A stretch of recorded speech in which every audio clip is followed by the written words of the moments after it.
Hello everybody, it's Noncy News here, and today we've got a lot of break updates today. So the first news is coming from North Korea and Sergei Shoigu's visit to North Korea. So as we were talking in the previous video, we talked about how Sergei Shoigu, so the Secretary of the Security Council of the Russian Federation, met with Kim Jong-un in the capital city of North Korea, so Pyongyang. So they both stated that the expansion of cooperation between the Russian Federation and the DPRK, so DPRK as in North Korea, including in the military technical sphere, was discussed. And just by judging by the photographs that were taken in Pyongyang, we can clearly see that it was a friendly atmosphere.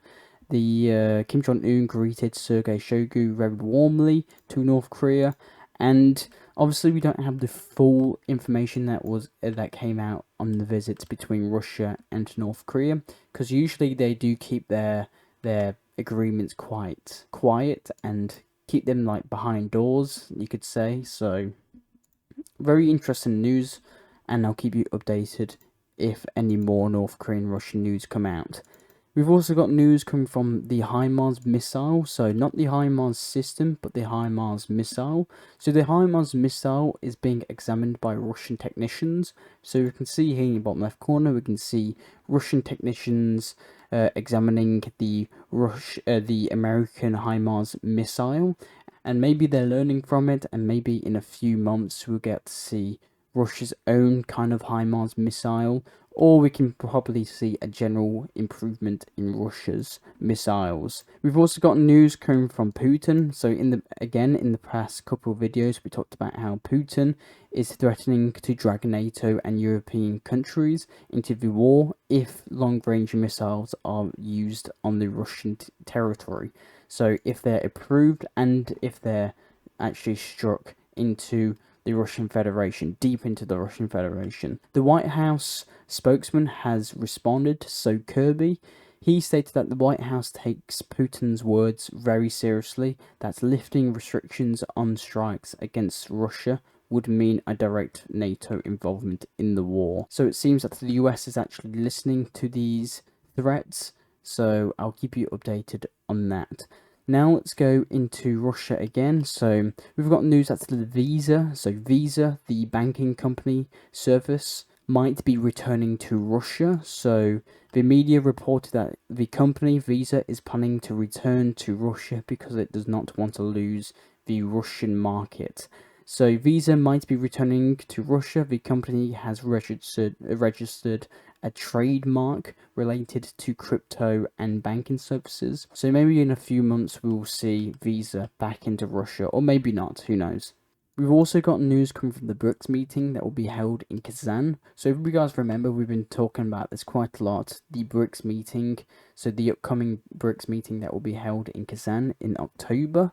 So we've gotten the full list of the leaders of various countries that will be attending the Kazan summit. So the leaders. So the president of China will be attending, the prime minister of India, South Africa, Brazil, president of Iran, president of Egypt, president of the United Arab Emirates, the Crown Prince of Saudi Arabia, the President of Turkey, Prime Minister of Ethiopia, Prime Minister of Armenia, President of Belarus, President of Mongolia, President of Bolivia, and the President of Azerbaijan, and of course the host of the summit, Vladimir Putin. So 15 leaders in total will have confirmed their presence at the meeting that will be attending the Kazan meeting, and this is not even counting the representatives that have already been sent. So one example is that Serbia is sending representatives to go to the Kazan meeting, and there's probably going to be a lot more. So that was just a list of the leaders of countries that will be attending. So very interesting. Now let's go into Ukraine. So Zelenskyy met with some US members, so a US delegation, Congress delegation, and announced plans to personally present Ukraine's victory plan to President Biden and presidential candidates, so Kamala Harris and Donald Trump. So soon Zelenskyy will be presenting his victory plan, so Ukraine's victory plan, to the US and only the US. So also at the meeting with the Congress members, Zelenskyy also thanked the US and the Congress for supporting Ukraine since the beginning of the war.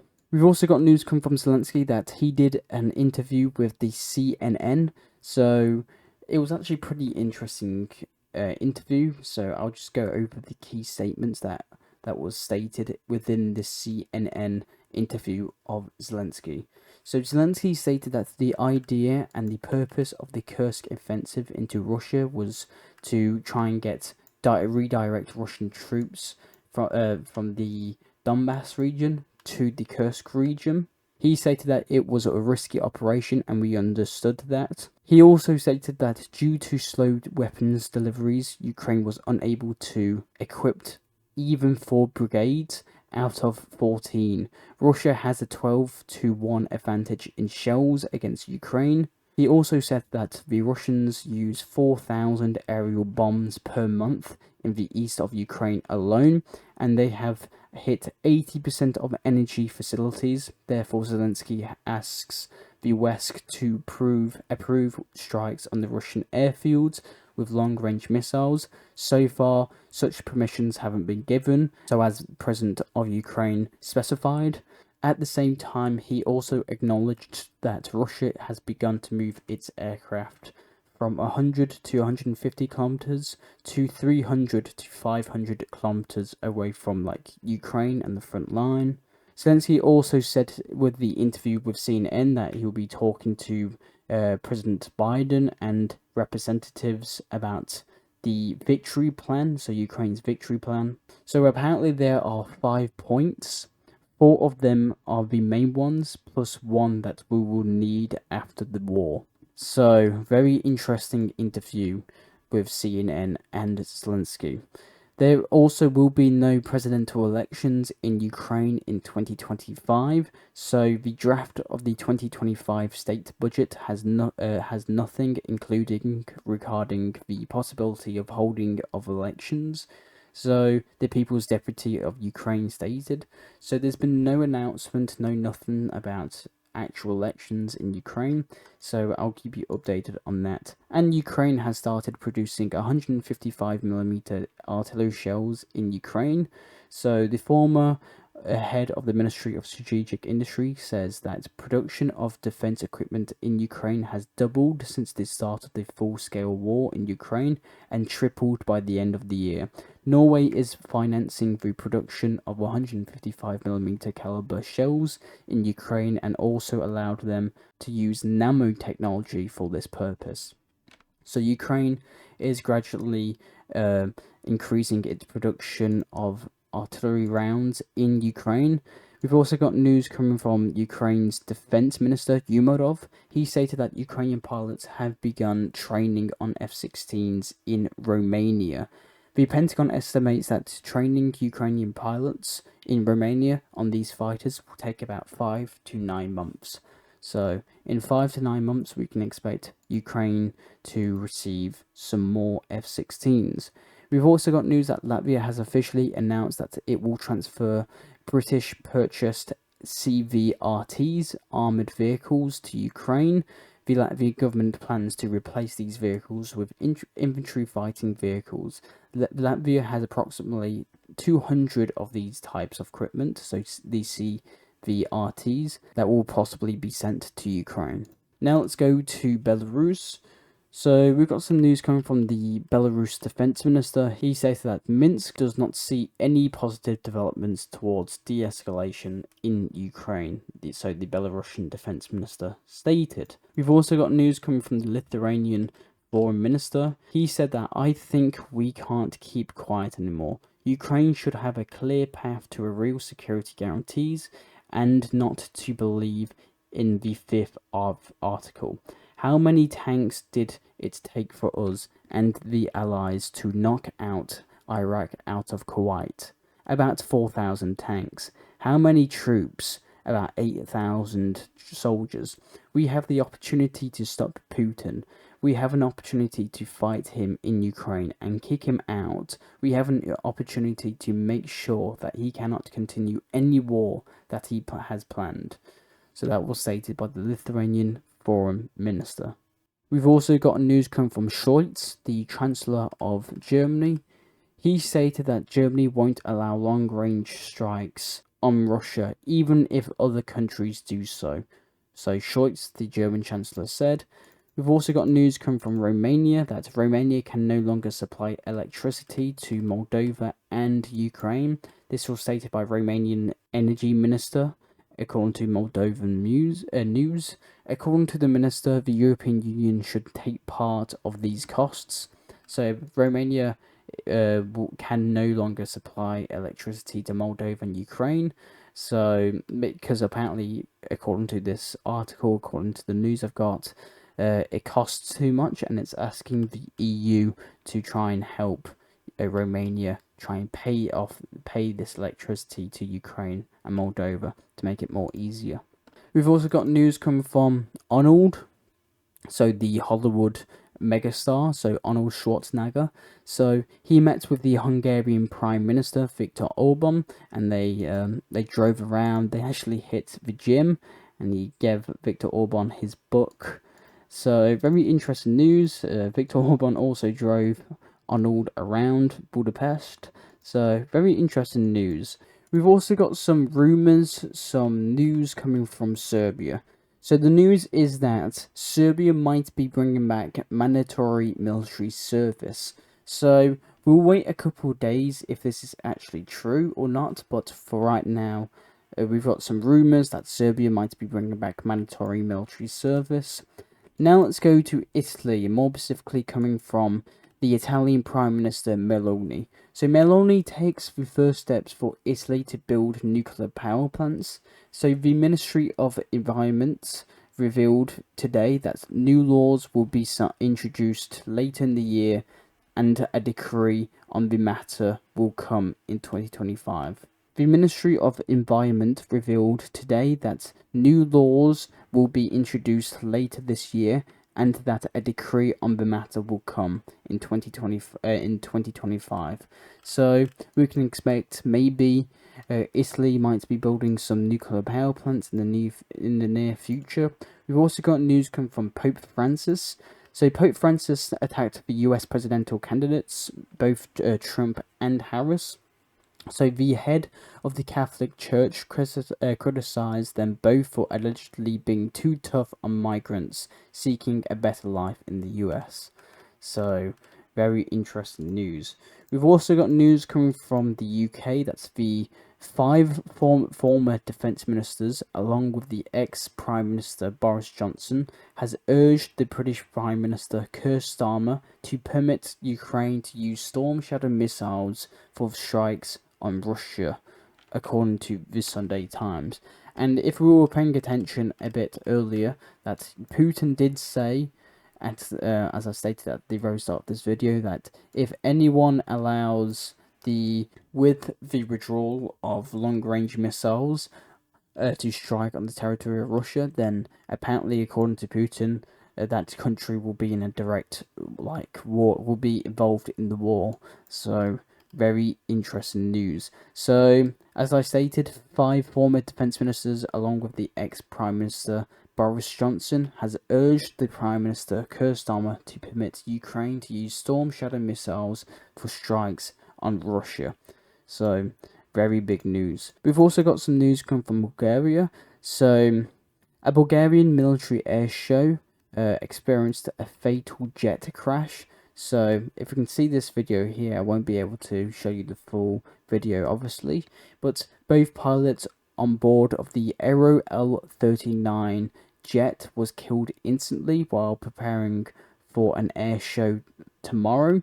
So, they were performing some stunts, and something went wrong, and the jet crashed, causing the 2 pilots to die instantly.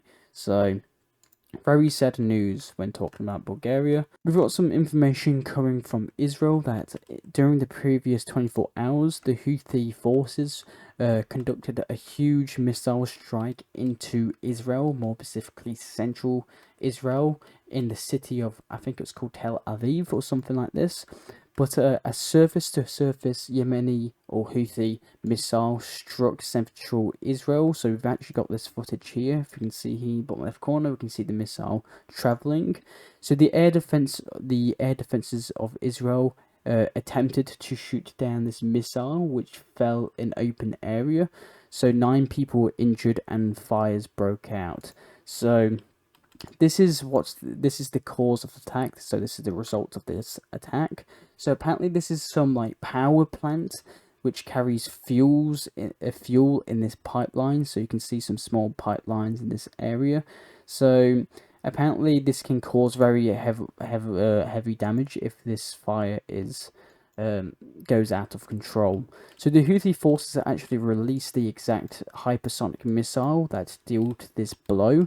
So the Houthi forces released their hypersonic ballistic missiles, which they used to attack Israel. So you can see here in the bottom left corner, we can see the missile fire. And according to the spokesman of the Houthis, so this missile apparently travelled a distance of 2,040 kilometers within 11 minutes. But it's a huge development in the escalation in the Middle East. And Benjamin Netanyahu, the Prime Minister of Israel, has already stated that the Houthis should have known by now that we are charging a heavy price for any attempt to harm us. So Israel is planning a huge retaliation or a huge revenge strike on Yemen. Now let's head to the next news coming from an African nation of Comoros. So the Comoros president was actually wounded in a knife attack a couple of days ago. So the president is fine. So the man who stabbed the president has actually been found dead in prison. So I'm not sure if this was a bit of corruption going on here, but the man who attacked the president of Comoros was found dead in prison. So the president is all fine. He survived. There was only some minor stitchings that he had to do, but there has been a knife attack on the president of this African country. Now let's head to the Iranian president's visit to Iraq. So the first information we've actually gotten on this is that Iran and Iraq have agreed to strengthen ties with the Iranian president. So during the Iranian state visit to Iraq. So we've got some huge developments coming from Iran and Iraq, so we can expect more friendlier relations. And one of the biggest news today is that the Iranian research satellite Chairman-1 launches into space. So Iran has launched, I'm pretty sure this might be its first satellite, I'm not sure. So according to the satellite they launched into space weighs about 60 kilos, so that's about 132 pounds. Is primarily designed to test hardware and software systems for demonstrating orbital maneuvers. So very big news and very big developments when talking about Iran. Now let's go to India, where we've got news that India sends humanitarian aid to Vietnam due to a huge typhoon hit in Vietnam. As part of the operation, India has dispatched over 35 tons of humanitarian aid to Vietnam, Myanmar and Laos in response to the aftermath of a typhoon hit within the region. So very interesting news, and probably the biggest news come today is that first we'll just start off with Joe Biden and then we'll get into Donald Trump.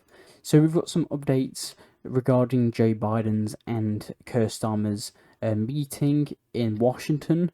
So during the meeting between Joe Biden, so the president of America, and Keir Starmer, the Prime Minister of Great Britain, a reporter asked Joe Biden, "What do you think of Vladimir Putin's threat of war, Mr. President?" Biden stated that, "I do not think much about Vladimir Putin." But after this meeting, Keir Starmer came out of the building and he answered some questions. Starmer announced that there has been no new developments following the talks with Biden. The British Prime Minister described his talks with Biden as lengthy and productive, but refrained from sharing details about any decisions that were reached relating to Ukraine's possible use of Western weapons to strike deep within Russian territory. So we still haven't got the full information that was reached during this meeting, but who knows right now. But probably the biggest news probably, is that Trump has apparently experienced another assassination attempt.